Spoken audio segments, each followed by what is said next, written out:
Paul Amadeus Denac. C'est un professeur helvéto-autrichien à la santé très fragile. En- il entre dans un coma en 1921, atteint d'encéphalitis léthargica, autrement dit encéphalite léthargique, autrement dit tombe dans le coma, une maladie neurologique qui se propagea en Europe de manière épidémique dans les années 1920. Et selon lui, pendant cette année de coma, il refait un voyage temporel. Il serait atterri en 3906.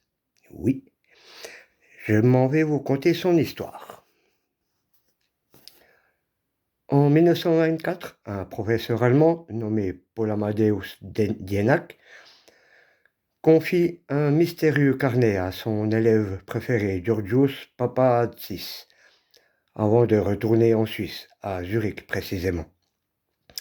Ce qui semblait être un simple exercice de traduction s'est révélé être le témoignage d'un incroyable voyage dans le temps. Cette histoire fascinante mêlant science-fiction et réflexion philosophique a captivé l'imagination de nombreux lecteurs et suscité des débats passionnés sur la nature du temps et de la conscience. En mai 1921, Paul Dienack, alors qu'il donnait un cours est soudainement frappé de vertige. Hospitalisé pour une encéphalite léthargique, il sombre dans un état proche du coma. C'est durant cette période critique que se produit un phénomène inexpliqué qui va bouleverser sa vie et notre compréhension du temps. Paul Dienack aurait vécu une expérience de déplacement de conscience, le projetant en l'an 3906. Pendant son coma, à son réveil, il aurait consigné cette expérience dans un journal, révélant une vision détaillée d'un futur lointain. Dienack était un homme ordinaire, enseignant l'allemand en Grèce. Rien ne le prédestinait à devenir le protagoniste d'une des histoires les plus intrigantes de voyage dans le temps. Son parcours de professeur respecté a prétendu témoin du futur illustre comme le destin peut parfois emprunter des chemins inattendus. Le concept de déplacement de conscience est au cœur de l'expérience de Dienack. Selon son récit, son âme aurait quitté son corps de 1921 pour occuper celui d'Andreas Northam, un physicien de l'an 3906, déclaré cliniquement mort pendant plusieurs minutes. Cette théorie soulève des questions fascinantes sur la nature de la conscience et les limites de notre compréhension du temps. Le déplacement de conscience serait un phénomène psychique rare, permettant à l'âme de voyager dans le temps et d'occuper temporairement un autre corps. Le témoignage de Paul Dienack offre une vision détaillée et captivante d'un futur lointain. Son récit dépeint une société radicalement technologique et sociale spectaculaire, tout en soulevant des questions profondes sur l'évolution de l'humanité. Selon le récit de Dienack, l'humanité a traversé des périodes tumultueuses avant d'atteindre une ère de paix et de prospérité entre les années 2000 et 2300. Des conflits régionaux, des guerres nucléaires et des crises de surpopulation, je vais y arriver, ont marqué l'histoire. La colonisation de Mars en 2204, bien que temporaire, a été une étape cruciale dans l'expansion humaine. L'un des aspects les plus fascinants du futur décrit par Dienack est l'émergence d'une nouvelle capacité humaine appelée Übersinn ou superperception. Ce phénomène, résultant d'une évolution biologique nommée Nibelwerk, permettrait aux individus de percevoir une dimension supplémentaire de la réalité. L'Uberdienst représente une évolution radicale de la conscience humaine, offrant une connexion profonde avec l'environnement et une empathie absolue entre les individus. Selon Dienach, toujours en 3906, la société fonctionne sans argent, tous les besoins essentiels étant fournis gratuitement. Le travail réduit à seulement 2 années dans une vie laisse place à la poursuite de passion et à l'épanouissement personnel. Cette transformation économique, sociale, profonde aurait été initiée par un leader visionnaire nommé Thorhilde en 2823.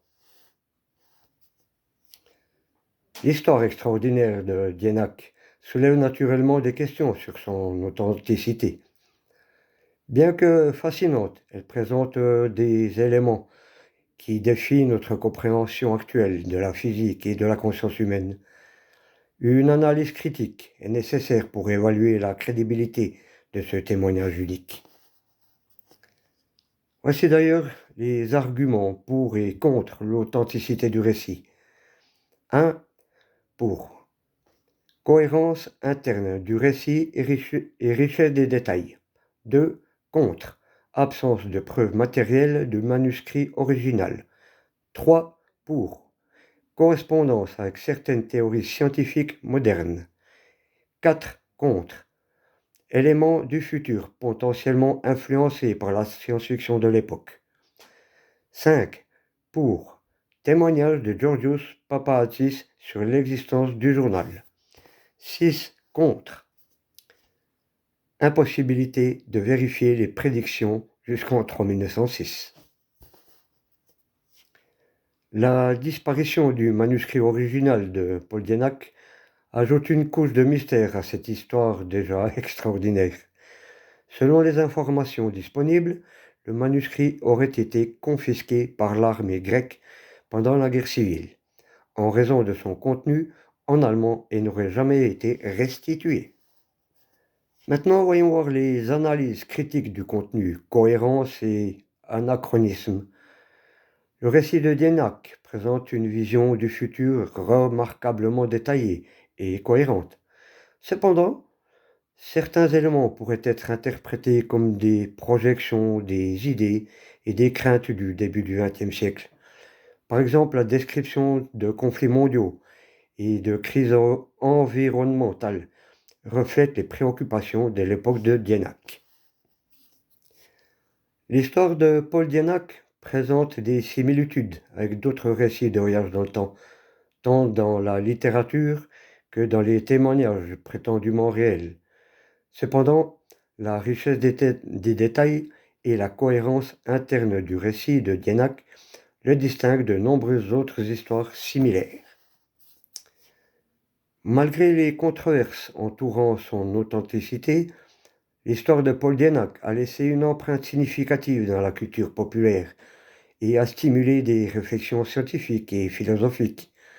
Son récit a inspiré de nombreuses œuvres et continue d'alimenter les débats sur la nature du temps et de la conscience. Alors pour résumer un peu toute cette histoire, on va voir un peu les événements selon lui. Donc mai 1921, Dienach tombe dans le coma.